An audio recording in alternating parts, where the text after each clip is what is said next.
Your vehicle's seats are equipped with head restraints and/or headrests that may help provide protection against injury in certain accidents. Head restraints and/or headrests may be integrated, adjustable, or non-adjustable.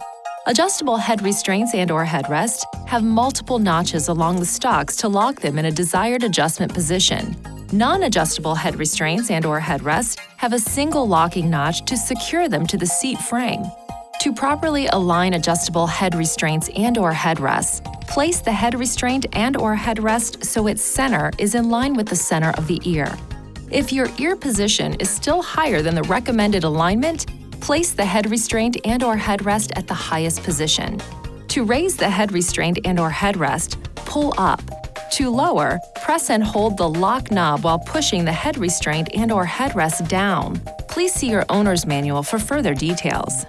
If the head restraint and/or headrest has been removed, ensure that it is reinstalled and locked in place before riding in that designated seating position. Please see your owner's manual for important safety information, system limitations, and additional operating and feature information.